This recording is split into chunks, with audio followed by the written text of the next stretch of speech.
Manx Radio's Update with Beth Espy.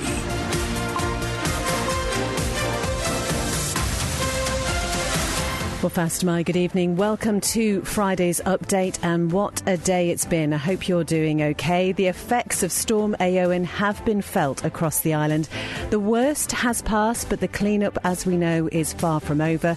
Government declared a major incident. That was because of the sheer number of emergency services call-outs that there were throughout the day. We're going to be talking to the DOI Minister, Dr. Michelle Haywood, shortly. We'll also bring you the very latest information about what's open, what's closed, what's on and off over the next 24 hours, and we'll be talking to the Met Office for the very latest weather forecast, taking a look at the road situation as well and the other traffic and travel. And if you'd like to get in touch, you can text the studio 166 177. We'll start with a roundup of the main news headlines with Lewis Fastamai. More than 100 police incidents have been logged, and at some points more than 30 roads were closed or blocked due to Storm Éowyn today. Winds of 81 miles per hour were recorded at the airport, the highest in 20 years, with 94 miles per hour recorded at Castletown Breakwater and 107 miles per hour recorded on Snaefell. Response teams are working to keep arterial routes clear, and Manx Utilities says its engineers have restored the vast majority of customers whose supply was interrupted today. Government is continuing to advise people to only travel when necessary and to drive to the conditions if you do need to go out. Meanwhile, Ronaldsway Airport is staying closed until tomorrow. Bus services have now resumed, and police are now opening the Mountain Road. High-sided vehicles are told to exercise caution. And in other news on the island, the British Medical Association says a new health minister may be partly why strike action was suspended. This is a political decision as to what to fund and not fund. That's the union's chair, Philip Banfield, who says he had discussions with Claire Christian before she became the health minister. The union called off planned industrial action after Manx Care offered an 8% pay rise. In the international news, around 1 million people across the UK and Ireland are without power because of Storm Éowyn, which has also caused major travel disruption there. Winds of 100 miles an hour have hit South Lanarkshire, while more powerful gusts have been recorded in County Galway. Hamas has revealed the names of 4 more hostages expected to be freed tomorrow as part of the ceasefire deal with Israel. They're due to be freed in exchange for Palestinian prisoners. And Scotland's first ever visitor levy has been approved. It will affect people staying in overnight accommodation in Edinburgh. Tourists will have to pay a 5% fee per night, capped at 7 nights. Those are the headlines. I'll be back with the news at 6 o'clock. Thank you very much indeed, Lewis. Well, let's go to the weather now, brought to you by Manx Glass and Glazing. And I think it's fair to say there's been a bit of weather over the past 12 hours or so. If we go down to the Met Office, we can join Neil Young. And Neil Young, first of all, it's been quite a day there. It's been quite a busy day this afternoon. I don't know what's happening, really. Yeah, sort of. Obviously, a very, very windy day. Depending on exactly how you look at statistics, it was the 11th strongest wind that we've recorded down here at the airport. Certainly the strongest for 20 years. But if you actually take averages over 3 or 6 hours, then it's actually the 4th strongest wind that we've actually recorded down here. So it has been an exceptionally windy day. Congratulations and thank you to everybody who's been out and about working and getting everything hopefully close to normal. And the good news is that things are on the mend now. It's going to stay dry this evening. The gale force west-southwesterly winds are going to continue to slowly ease. And then tomorrow, dry for much of the day, turning cloudy, a little bit of rain in the evening. That could be heavy just for an hour or so. Fresh to strong southwesterly winds, but nothing like today. Top temperatures around 7. Fairly good on Sunday as well. Dry in the morning, turning cloudy, rain arriving in the afternoon. Some of the rain could be heavy, but what is perhaps significant for Sunday is that there is another spell of gales on the way. Moderate to fresh southwesterly winds in the morning, but those winds are going to back to the southeast in the afternoon and increase to gale force later on. Now, those gales, nothing like today, but because they are from a different direction, any trees or buildings that have been weakened by today's storm could well see some further damage. Do take care if you're out and about, particularly later on Sunday. And beyond that, an area of low pressure does stay close to us, so it is going to stay very unsettled for several days after that.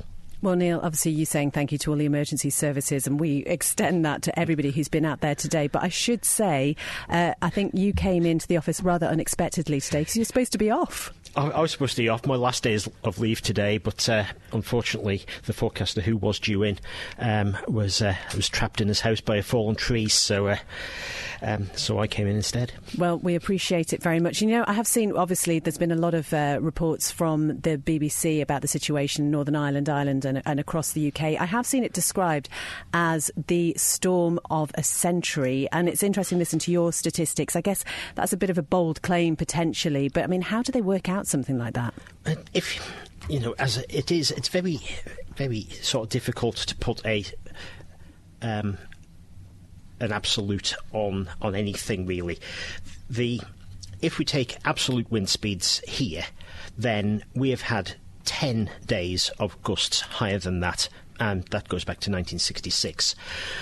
However, if you actually take the length of time that you're getting those gusts, then the last time we actually had anything stronger than this was in 2005, 8th of January 2005, actually. So that's 20 years ago. Gosh, doesn't bear thinking about, does it? Neil, thank you very much. We really appreciate all the work the Met Office has been doing today, and thank you for taking the time to talk to us. Right, thank you. Take care. Neil Young down at the Met Office. Manx Glass and Glazing can supply and install single, double and triple glazing. Call 674 573 or visit the showroom on the Snugborough Trading Estate.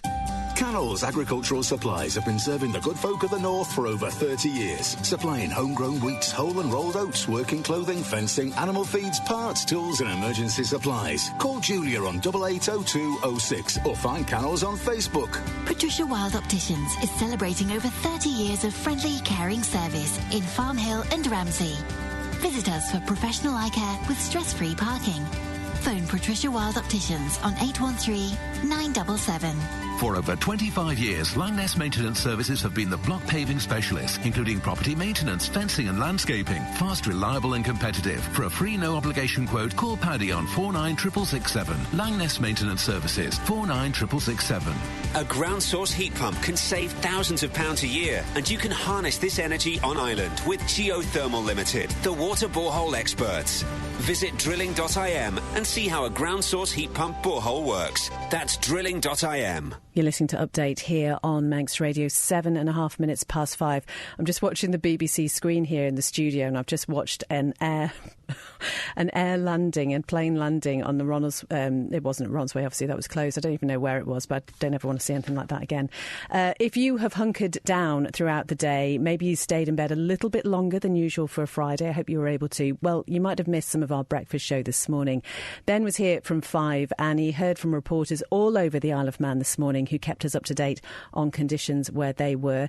It was certainly, I think, fair to say, a varied picture. So let's take a little listen back now, starting with Simon Richardson, who is in Laxey. It is ramping up considerably, the wind. It feels quite different to Storm Darragh a few weeks ago. That came in like a train at precisely 4 a.m. This has definitely been a slow burner. I'm not saying that I'm planning to roll my trousers up and go for a paddle anytime soon, though. Simon mentioning that he's in potentially a bit of a bubble there.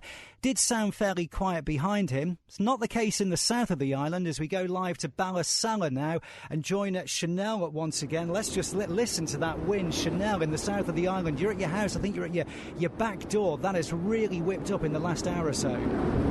I am at the door, Ben. It really has increased from that 5:30 call that we had.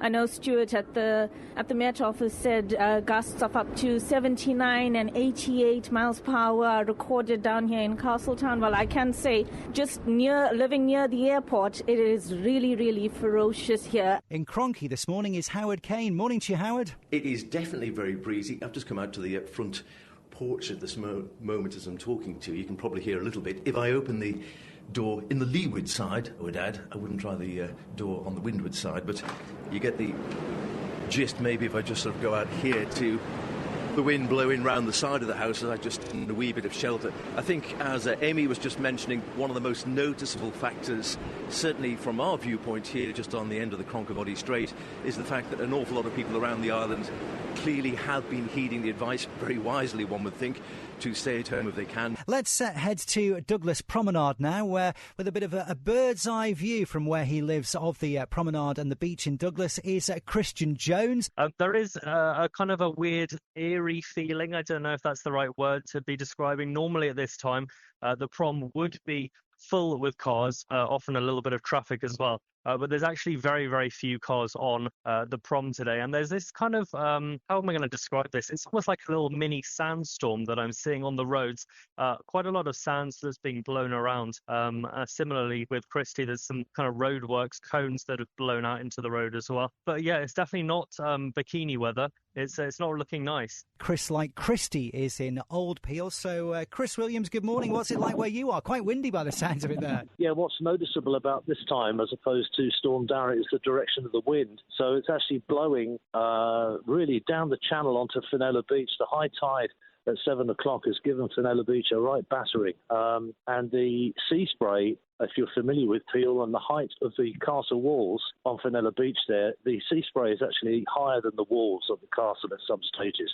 And looking out towards the sea beyond the breakwater is certainly a bit lumpy. I wouldn't fancy that if I was a bottlenose dolphin or a porpoise or even a harbour seal out there today. It is blowing a hoolie, but it's, as I say, it's noticeable that the wind direction is different.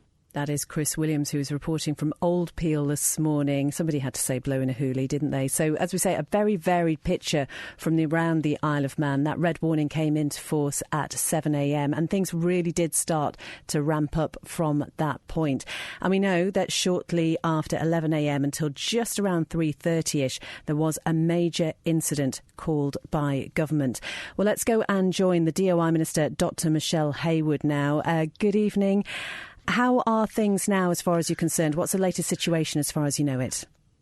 Good evening, Beth. Thanks very much for having us on for a bit of an update. So wind speeds are obviously dying away now, although it's still very windy, and actually we'd be talking about this as a storm in its own right if it was just the wind that's there now. But the speeds are dropping away. It's still blowing about 36, 37 knots at the moment, and that's a significant amount of wind on top of the wind we've had earlier in the day. So we know at one point today we had over 30 roads blocked. We've now got all of the main arterial routes are open. The mountain road was under review at 5 o'clock. So I haven't heard yet about what that review is. And obviously they'll be looking and checking the road and the carriageway to make sure there's no damage so that it would be safe to use it again. So we're waiting for that to come through at the moment. And the red warning, as you said, has gone. We downgraded to an amber warning, and that downgraded to yellow from 5 o'clock. And would you be able to give us a sense of how your teams in the DOI have been able to cope with this, accompanied obviously by the other emergency services? Yeah, I mean, it really is a cross-government effort to respond to challenges like this. I think, and it started a couple of days ago, so I'm really grateful to the Met Office for the work that they did in tracking this storm as it came across the Atlantic and predicting what was likely to happen, and their predictions and their modelling was absolutely spot on. They'd warned us that the wind was going to build from 7 o'clock this morning, and in fact it did. And unlike Storm Darragh, where most of us got woken up in the middle of the night, this one kind of kicked through from about 4 or 5 o'clock. You could hear the wind lifting, and then it did really sort of land with a bang as we went through the morning. And the difference between Storm Darragh and Storm Éowyn today was that obviously Darragh hit us at a weekend, so that meant that there were less people on the roads naturally, whereas today we would have had lots of people moving around the island, going to school, going to work, etc. So the DOI has really kind of been at the forefront of trying to keep the roads open. And when we got to the point this morning where so many roads were closed, declaring a major incident just allows us to prioritise resources on keeping those arterial routes open and making sure that we can get emergency services through to anywhere where they're needed. And we can get the MUA through to try and deal with where we've got power lines and faults as well. I can just tell you as we speak, the police, I understand, are in the process of reopening the mountain road. I believe the advice is that high-sided vehicles should avoid the mountain road for the time being. It feels, Dr. Haywood, like an unprecedented move to declare a major incident. I certainly can't remember one in recent times anyway. How does that decision process work? So there's the strategic weather group that sit and look at this, and that they're the ones that have worked through. What comes after them is the tactical weather group, but they're the ones that will have been assessing all the evidence coming in and talking to the different parts of government and the different services about what their challenges and what their capacities are. We did actually briefly declare a major incident during Storm Darragh at one point when the south was all cut off, because there's only a few routes that you can get south on the island, and we did have a period of time where we had just had to reprioritise resources. And so it might not have been made so public then, because as I say, it was a weekend when Darragh hit us. So it's not unusual for us to do it. It's a mechanism to allow us to just absolutely keep those key roads moving, and to walk away from some other roads. So what people will notice over the next couple of days, there are some roads that have just been closed off because they were too dangerous, too difficult to work on today, but also because we had to move the crews where it was important to have them, and that means leaving some of the smaller minor roads perhaps blocked off for a little bit longer than we'd like. But we are now into business as usual, clearing the trees and clearing the debris. And as you say, because of that joined up approach between the Met Office, your department, the emergency services, some preparatory work on trees has been done. A number have been lost, though, again today. I mean, there were blockings, you say, more than 30 roads at some points. Are they going to be an ongoing problem now? Yeah, we're facing a double challenge, and it's not a good time to be in charge of a department that has to deal with trees by roads, to be fair. The challenges of tree diseases, so ash dieback, we know doesn't just affect ash trees, it affects all sorts of trees, and we have a significant number of trees that are dead and dying and weakened. We also have Dutch elm disease and Phytophthora as well, so another 2 tree diseases that weaken trees over time. So that's one issue. Possibly we've estimated that up to a third of the island's trees are affected by those 3 diseases. And then coupled with that, we have stronger storms being driven by climate change, the fact that there's more energy in the system. The low pressure as it came across the Atlantic was really... It was, at one point, I think it was down to 938 millibar, which is incredibly low pressure. And there's a lot of energy in those storms, and we see that energy then in the wind that we experience. And so climate change driving higher winds, meeting diseased trees is never going to be a good combination. And I think what this has crystallised into discussions between myself and the DEFRA Minister is we actually need to start being more proactive. We have seen some of that this week. We saw road closures up near Ballacrane this week in order to deal with trees that we knew were at risk. But we have a significant number of trees around the island that are at risk, and if we're going to keep hitting these big storms, then it's going to carry on being a problem for us. And I guess we've just heard from Neil Young down at Met Office. There are more gale force winds certainly expected over the next couple of days, so I'm guessing more work to come. Almost certainly. I mean, I think we'd only really just finished clearing up from Darragh, and even then there are still some sort of minor roads that you can drive down and you can see where the tree's been cut off at the road line, and actually you'd probably want it a little bit further back, but we haven't been able to get back and do that proper clear up yet.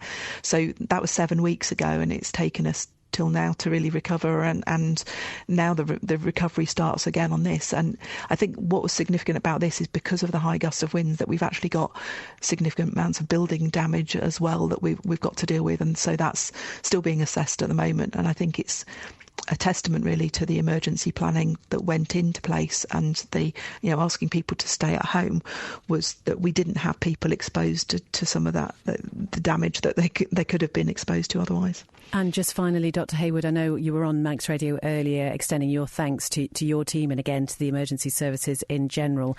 And I think it's fair to say some of them will have been working throughout the night, still going, and not much sleep had. Yeah, absolutely. They've shifted into, there were people coming in on early shifts and there were people doing late shifts. It's obviously quite difficult work. It's dangerous working conditions out there. It was hard to stand up in some of the wind gusts that were happening today. So they've done an absolutely sterling job. They do us proud every single time we have one of these incidents. They step up to deal with it. I imagine they'll be going home for some well-earned rest now, because it's not, being in the dark is not necessarily the place to be working on anything unless you absolutely have to be. And then, as I say, there will be teams around across the weekend trying to work through things. So I'd like to, if anyone does notice any problems with trees, to call them into Ellerslie, and they will be prioritised, and we will get round to them as soon as we can. Dr Michelle Hayward, DOI Minister, thank you very much indeed for joining us this evening. Thank you, Beth. Stay safe. Good night. Good night. Dr Hayward there on the latest situation as far as we are aware with the roads. Let's just take a look at the travel situation now. Manx Radio Travel, driven by Quayside Tyres and Service Centre. So we'll go through some of the roads in just a moment. We do know the mountain road is in the process, if it hasn't already opened, of being reopened. High-sided vehicles, though, advised to steer clear of that for the time being.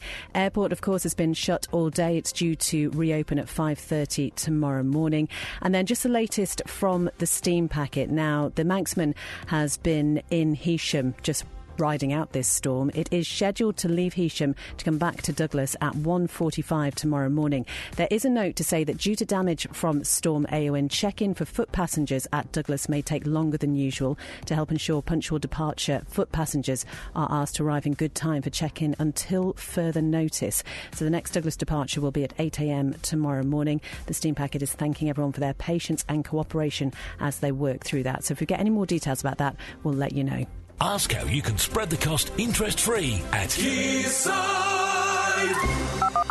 It is 21 minutes past 5. Well, let's keep on the theme of storm updates. And I'm joined in the studio now by Siobhan. And it's hard to really encapsulate, isn't it, Siobhan? There's been a lot of change throughout the day about things that are on, off, open and closed. What is the latest situation as far as you can tell us? Yeah, we've been keeping an eye on this all day, and there's still a pinned post on our Facebook page, which we're keeping updated throughout this evening as well. Obviously, we've had some stats through from the police as well. So we had over 100 police incidents across the island today. At some points, over 30 roads closed or blocked at any one time. Obviously, you've run through the wind speeds there and things like that. Again, I won't run through everything because, like I say, it's all on that pinned post. But some of the key things we've been asked about a lot today were things like pharmacies and banks and some of the sports things coming up as well. So as far as we're aware, all the Clear pharmacies, except for Clear Pharmacy in Michael Street in Peel, reopened today. For example, the one in Port Erin is open till 6, so they're probably back to the normal operating schedule. I don't know how late that means for some of the branches, but they did reopen today, as did the Castle Pharmacy as well. But we have had some notes in of some things that aren't reopening till tomorrow or even into next week. So the Southern Swimming Pool was shut today. Swimming lesson credits will not be removed from your account, I'll say that. That will reopen tomorrow as planned. And at the NSC as well, that closed earlier and will remain shut until tomorrow. Swimming lessons will resume there as usual tomorrow morning, but the DESC has added that as for the NSC outdoor and regional pitches, there'll be an announcement for them at 10 a.m. tomorrow. All the indoor sites will open as usual, and I'll leave the rest of the sport till Simon, who's coming up after this. But I will actually note that Peel Golf Club has said their course will stay closed until Sunday at the earliest because they've had trees down there. Lloyds Bank has texted customers saying that they will remain shut until Monday. They only have sort of shorter hours on a Saturday and they're remaining shut tomorrow. And then there are various academy sessions and football pitches shut this evening. Again, Simon, I'm sure, will run through all that after update. And then if you were worried about your bin collection today, if you're in Arbury and Rushen, your bin collection will take place tomorrow. Maloo's collections have been moved to Monday. And like I say, any other updates we get throughout this evening, we'll just keep putting them on our Facebook page. And I think there have been some really dramatic photographs that we've seen, and we've certainly shared some videos on our Facebook page. There was a house on Shore Road in Glenwillan. This is opposite the Glenwillan Trout Farm.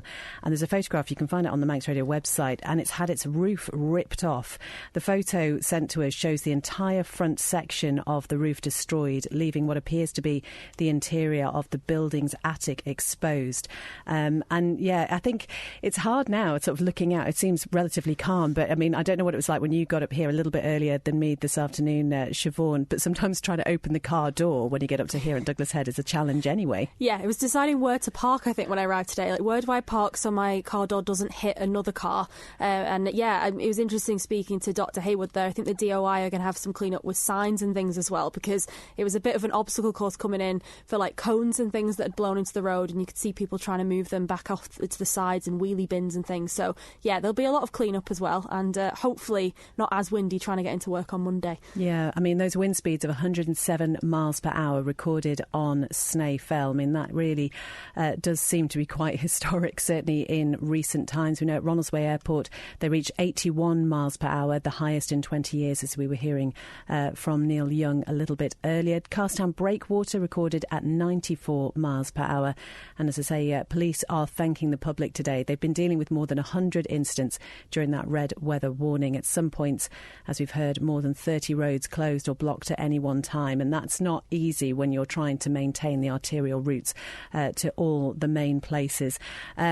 You still do need to take care if you are out and about. The winds, well, they haven't completely gone yet, so there is still potential for debris to be blown across the road. So police urging people to take extra caution if you are outside. And I know there were some issues certainly in some of the streets. Michael Street and Peel was closed for a time earlier, and then Slatesdown and that sort of area are always a problem. But yeah, it's been a bit of a dramatic day, hasn't it? It has, yeah. There's one more thing to note, I suppose. Manx Utilities have updated very recently saying they've restored the vast majority of customers whose supply was interrupted today, and they're working to restore the small number remaining very shortly. So if you are listening, they should be on their way to you.